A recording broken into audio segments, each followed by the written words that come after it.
I request our Honorable Prime Minister to address us and bless us. Thank you, sir.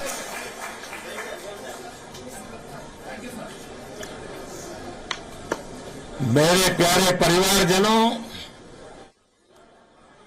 जब हम अपनी आंखों के सामने ऐसा इतिहास बनते हुए देखते हैं तो जीवन धन्य हो जाता है। ऐसी ऐतिहासिक घटनाएं राष्ट्र जीवन की चिरंजीव चेतना बन जाती है। ये पल अविस्मरणीय है। ये क्षण अभूतपूर्व है। ये क्षण विकसित भारत के शंखनाद का है। ये क्षण नए भारत के जयघोष का है। ये क्षण मुश्किलों के महासागर को पार करने का है। ये क्षण जीत के चंद्र पथ पर चलने का है। ये क्षण 140 करोड़ धड़कनों के सामर्थ्य का है। ये क्षण भारत में नई ऊर्जा, नया विश्वास, नई चेतना का है। ये क्षण भारत के उदयमान भाग्य के आह्वान का है। अमृत काल की प्रथम प्रभा में सफलता की ये अमृत वर्षा हुई है। हमने धरती पर संकल्प लिया और चांद पर उसे साकार किया। और हमारे वैज्ञानिक साथियों ने भी कहा, India is now on the moon. आज हम अंतरिक्ष में नए भारत की नई उड़ान के साक्षी बने हैं। साथियों, मैं इस समय ब्रिक्स समिट में हिस्सा लेने के लिए दक्षिण अफ्रीका में हूं, लेकिन हर देशवासी की तरह मेरा मन चंद्रयान महाअभियान पर भी लगा हुआ था।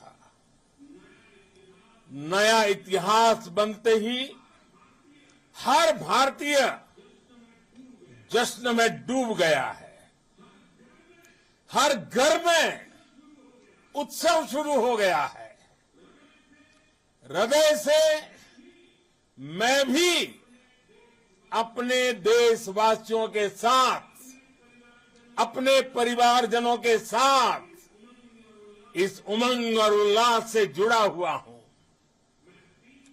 मैं टीम चंद्रयान को, इसरो को और देश के सभी वैज्ञानिकों को जी जान से बहुत बहुत बधाई देता हूं, जिन्होंने इस पल के लिए वर्षों तक इतना परिश्रम किया है।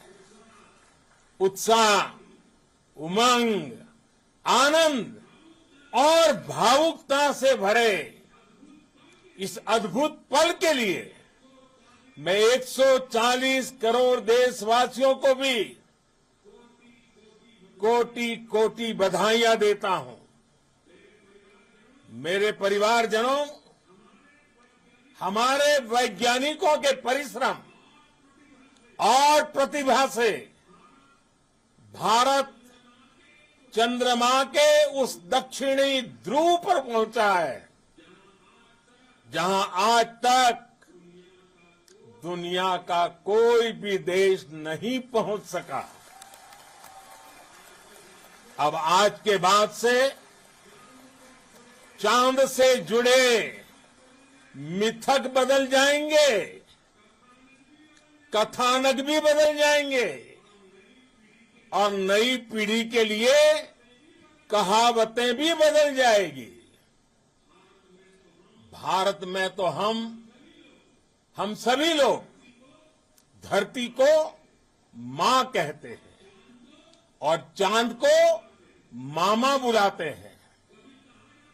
कभी कहा जाता था चंदा मामा बहुत दूर के हैं, चंदा मामा बहुत दूर के हैं। अब एक दिन वो भी आएगा जब बच्चे कहा करेंगे चंदा मामा बस एक टूर के हैं। Friends, on this joyous occasion, I would like to address all the people of the world, the people of every country and region. India's successful moon mission is not just India's alone. This is a year in which the world is witnessing India's G20 presidency. Our approach of one earth, one family, one future is resonating across the globe.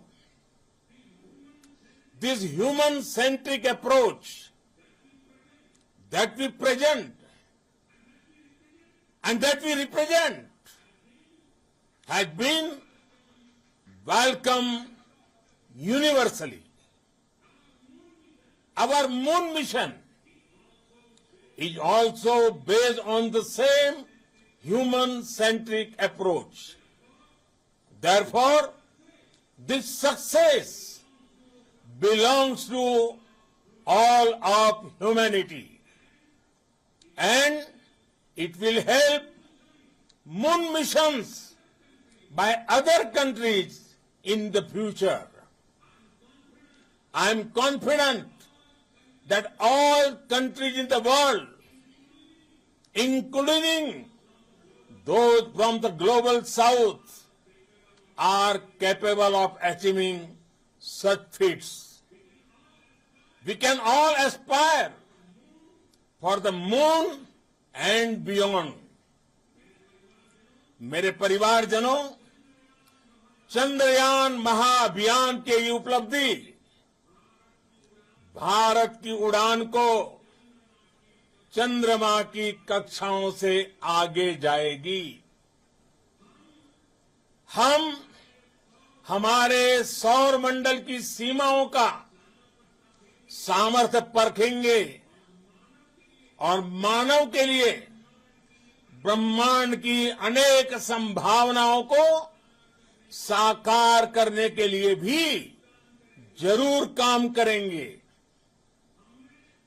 हमने भविष्य के लिए कई बड़े और महत्वाकांक्षी लक्ष्य तय किए हैं।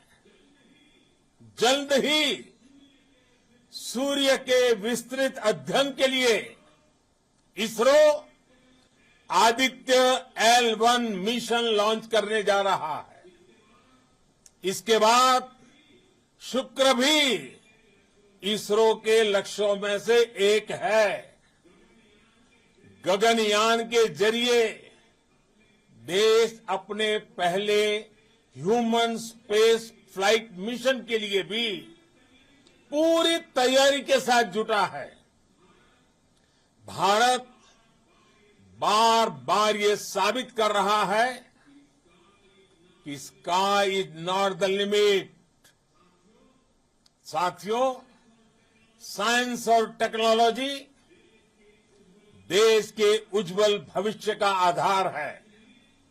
इसलिए आज के इस दिन को देश हमेशा हमेशा के लिए याद रखेगा। यह दिन हम सभी को एक उज्जवल भविष्य की ओर बढ़ने के लिए प्रेरित करेगा। ये दिन हमें अपने संकल्पों की सिद्धि का रास्ता दिखाएगा। ये दिन इस बात का प्रतीक है कि हार से सबक लेकर जीत कैसे हासिल की जाती है। एक बार फिर देश के सभी वैज्ञानिकों को बहुत बहुत बधाई और भविष्य के मिशन के लिए ढेरों शुभकामनाएं। बहुत बहुत धन्यवाद।